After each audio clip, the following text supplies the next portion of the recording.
So, fireside chats. We talk about fireside chats. What are they? They began in around 1933 to 1944. They were radio addresses by the President of the United States, Franklin Delano Roosevelt, during a very difficult time. It was after the Great Depression. Americans were recovering. There was so much uncertainty. He gave fireside chats to go through the banking crisis, the Great Recession of '36, and of course, all through World War II. He had a calm demeanor. He was able to calm people for the rumors that were going around and in the media. He spoke during uncertain times and during uncertainty, and he brought comfort to millions of Americans. I can think of no better person to have a fireside chat with than Sir Ronald Cohen.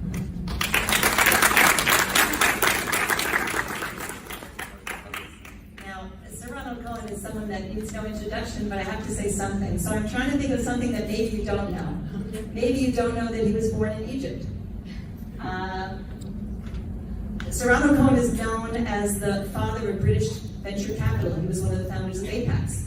He's known as the father of social investment through big society capital, Bridges Ventures, social finance, the Portland Trust, and of course today he's the chairman of the global steering group of impact investment. So that's enough because we have to move on. So I'm going to start with a challenge question for you. I'd like you in one or two sentences only to tell us what is impact investment. Impact, first of all, Janet, that's a hell of an introduction. I hope the times ahead of us are rather better than in the 30s. It's a great pleasure to be here with all of you. Impact investment is investment that has the intention to improve lives and the planet and to measure the improvement made.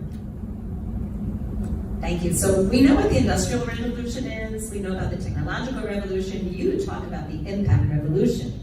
Could you explain that? Yeah. For hundreds of years, in fact, as far as we can remember, investors and businesses sought to make money. And they tried to weigh the risk and the return in their decisions, but the aim was to make money. It's led to a system which has lifted billions of people out of poverty. But today, we see that it is creating environmental challenges and social inequalities that we can't cope with. It's threatening the existence of the planet, and it's threatening the stability of our societies. And so our system is changing in a major way. It's bringing impact, measured impact, alongside profit and risk in making investment decisions. And so, Janet, we just heard from Ofer and from Livnat, we see increasing numbers of companies, increasing numbers of investors, trillions of dollars, trying to balance risk, return, and impact. And this change is going to shift our economies to bringing solutions to the great challenges we face, rather than creating and aggravating problems. So a few years ago, people thought investing in coal companies was a great thing to do. What happened? Environmental pollution became such a problem that the value of coal companies fell through the floor, because people realized governments are going to step in and have stepped in to ban the use of coal. We're beginning to talk of a carbon tax now. And as we begin to measure the impacts of companies in monetary terms, we can see a company like ExxonMobil creating $39 billion of damage a year on the environment. And if you compare it with its competitors, Shell, 23 billion, BP, 13 billion. And if the carbon tax comes in on $39 billion of damage, what's it going to do to the earnings after tax of ExxonMobil? And so it really is a revolution, and it's happening. 10 years ago, it seemed like an idea. Today, as you saw from the Livnat and Offer's presentations, It's the new reality, and we're moving there much faster than people realize. Now ESG. Let's turn to ESG for a second and bring this full circle. How does ESG is mainstreaming? Everyone's talking about it. It's in every article. But how does it fit in with impact? How do we go full circle and bring the impact into the ESG? So ESG has the intention, and there's $40 trillion of it, intending to invest in companies that pollute less or create less harm, or sometimes bring solutions to the problems we face. Impact has the same intention, but tends to emphasize investing in companies that bring solutions rather than just doing less, although it does that too, very happily. And very importantly, it measures the impact created. Because as we can see with greenwashing, it's very easy to use ESG as a marketing tool. That's where the world is going. You put it on your slide, the offer. There's a PR advantage to looking better because you're going with the new values that are becoming prevalent. And so investors and consumers and employees see these claims being made which can't really be sustained. And that's why we are turning ESG into impact by bringing transparency to it. The world is moving to impact accounting, and it's going to get there in the next 3 to 5 years. But maybe you'll allow me, Janet, just to step back and try to put ESG in the context of human evolution. When I went into the venture capital business at the age of 26, 51 years ago, there were 3 forces at work to change the world. There was the invention of the microchip and the technology that it was engendering. There was the rise of entrepreneurship, which until then had been a sporadic factor in American business, and people thought it wouldn't exist outside of the United States. And there was the measurement of risk, which allowed the creation of a professional venture capital industry. Up until then, risk had been in the background. You always thought of risk when you made an investment. But in the 50s, Professor Moscovitz at the University of Chicago and others began to say, well, we can look at the risk of an investment of a stock or of a bond by looking backwards over 70 years or whatever it is, and seeing how much it goes up and down. And that engendered a new type of thinking, that measurement. It brought us to the conclusion that you can have a risk-adjusted return for an investment. If venture capital is riskier but delivers a much greater return than the risk, then you should do it. And that brought the concept of diversification. And I didn't realize it at the time, but it's that new idea of risk measurement and diversification which enabled me to participate in the creation of the venture capital industry. Because until then, investors invested only in bonds and stocks of their own countries. Now, you know what these 3 forces, entrepreneurship, innovation, and the professional venture capital industry have done to change the world. You can't compare the world 50 years ago and the world today. There are 3 major forces working now to change the world again, and the change is going to be just as big. The first, you're all aware of it, is a change of values. That's why we're all here. We realize things are changing in the world.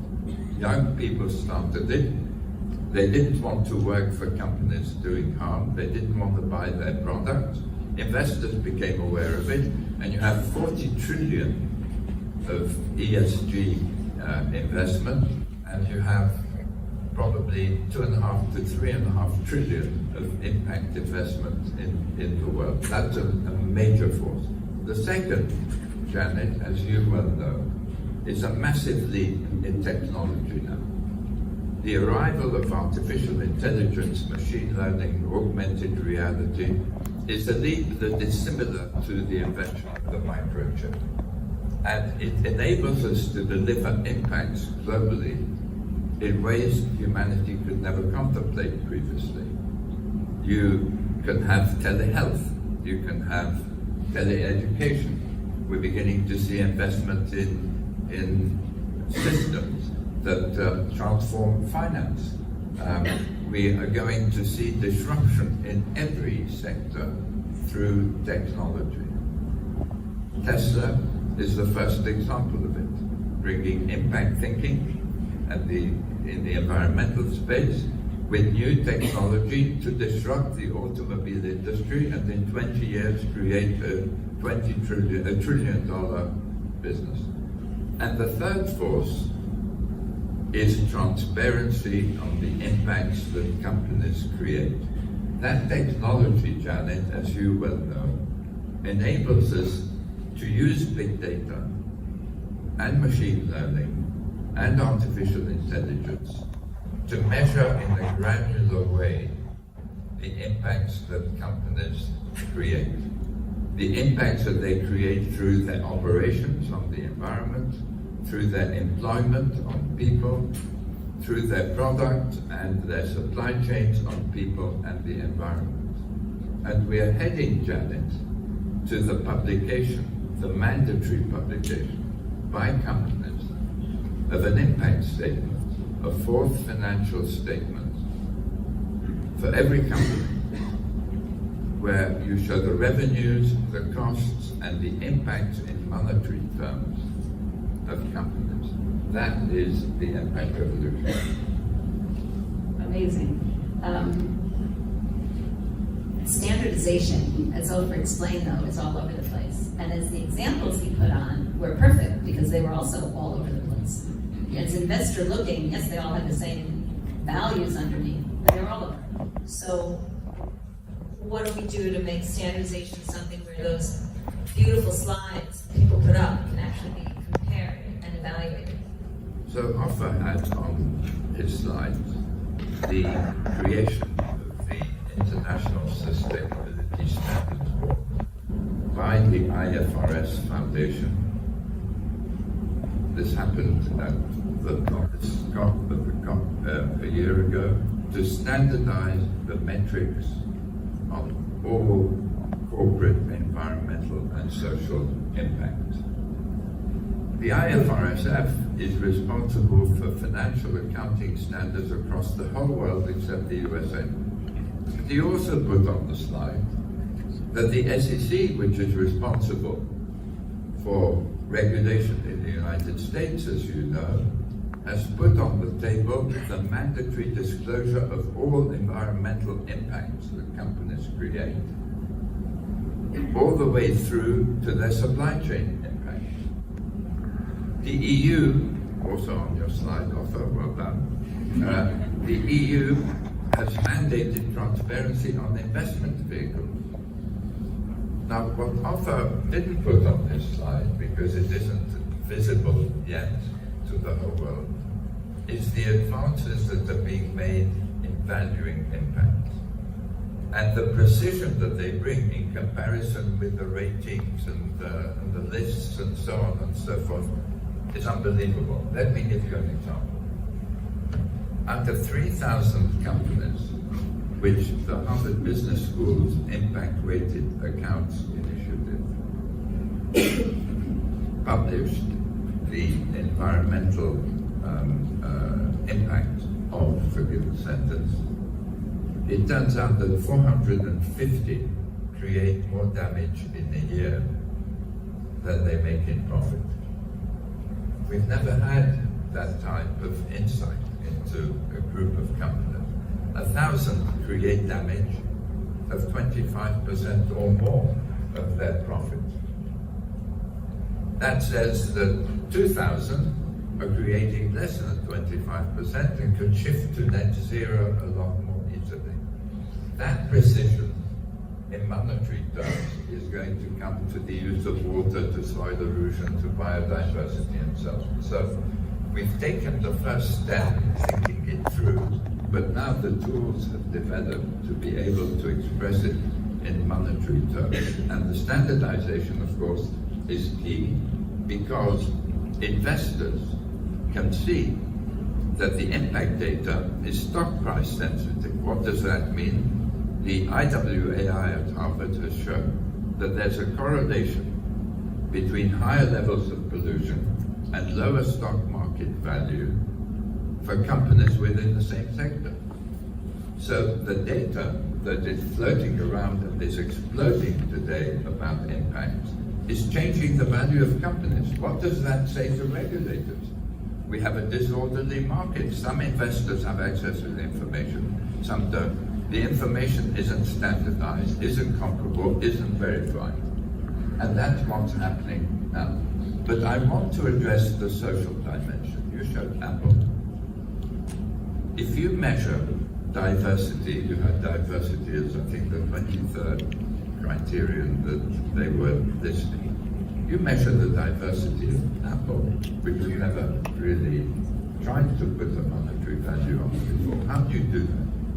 Well, the Harvard IWAI said you measure diversity by comparing through big data and machine learning the employment within Apple's facilities and outside in the community. And then you put a salary level to that because it's the economic cost to that gender community or that ethnic community of having been excluded. Now, forgive me for taking so long, but I'm coming to a very important number. The diversity debit of Apple is $2.4 billion. All of a sudden you think of diversity differently, right? So you say, well, okay, compare it with someone else. Compare it with Amazon. Amazon is $6.5 billion. And then you say, but they're different size. You say, let's take it as a percentage of the wage bill.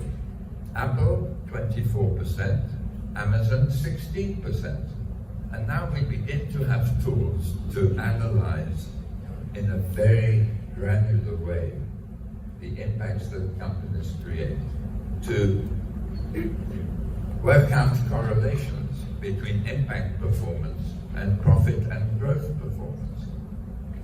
So we're gonna be talking about greenwashing later, but if it's clear from these metrics and these standardizations, obviously it's going to make greenwashing extremely difficult. It's the only policing that we're really going to be able to have. I want to see, just before we go on, because we have a few more minutes, if there are questions from the audience. If you have any questions, while you think about that for a second, let me ask you, yes? Hi, I have a question. Can you hear me okay? So you mentioned the Harvard rated impact. Would you say that's the closest we are to standardizing impact accounting, or is there another system that's up there with it? There's another organization called the Value Balancing Alliance. Could you all hear the question?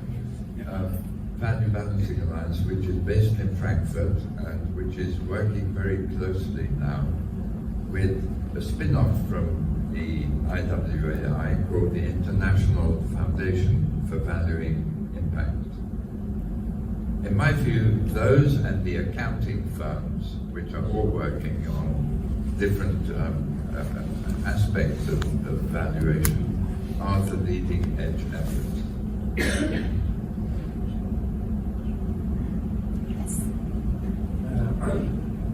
When you talk about standardization of these, accounting impact, when it comes to financial metrics, that's global metrics. However, how do you see impact investing, measuring, and taking into account different areas and different global areas? That's look at different views. Silly. For example, in Israel, where we use water that comes from desalinization, water usage is much less of an impact. Diversity is also, we have, let's look at, let's say, here in Tel Aviv, you're 100% white. Obviously, that's not the case, or because different countries do diversity differently. So all these ESGs, it's not so, descending position globally is extremely difficult and a lot of nuances. So we contextualize it. There's a different price for water in the Sahara, and a different price in Tel Aviv, and a different price in India.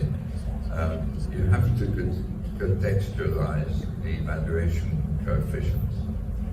But I want to give a historical parallel, because in the early 30s, after the crash of 29, companies picked their own accounting policies, and there were no auditors to verify them. In fact, companies could also put part of their profit in a hidden reserve without telling shareholders, which seems completely crazy to them. 4 years after the crash of 29, GAAP accounting was introduced. Generally accepted accounting principles. People said at the time, how can you have the same accounting principles for every company, irrespective of size and sector, etc.? It'll be impossible. And of course, we realize today that it was not only possible, but necessary for us. I think there are some greater challenges with impact accounting, but at the end of the day, it's going to be pretty similar to financial accounting, in my view. Financial accounting changes every month. There are new regulations about revenue recognition or recognition of leases, which have massive impact on the financial perception that we have of a company's performance. And so I think we're setting off on a journey now of many decades, as we did with GAAP accounting 90 years ago. And we will start with something that is robust enough to measure and give us a correct perception, and we will keep improving.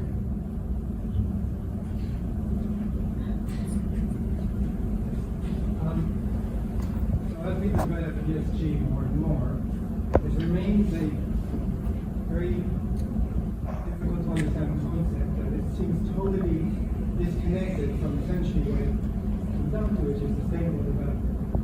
And we live in a world where climate change adaptation, sustainable development, disaster risk reduction, and ESG are all silos. How do you propose that we overcome it? Because if we don't, we won't reach the goal. I think we will overcome it through transparency, the accounting transparency that I've been talking about, because that will begin to affect the value of companies, the remuneration packages of management, and will change the behavior of companies. So you've seen Tesla change the behavior of all the automobile companies by marrying the new impact thinking with the new technology. And the sustainability is going to come from the fact that the companies that are more sustainable are going to be valued at a greater value than their competitors. And it's logical that they should be. Why?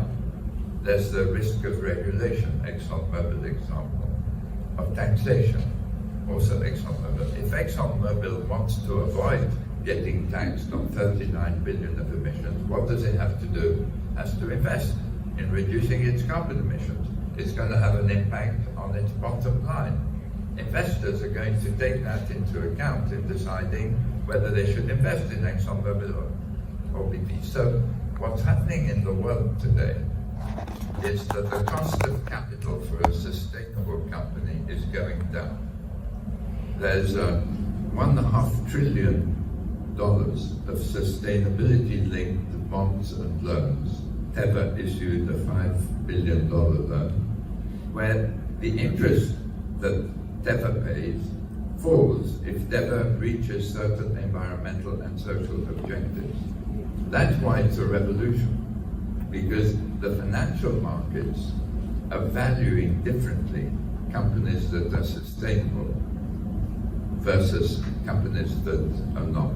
And that will push us to improve our performance in dealing with the environment and social issues.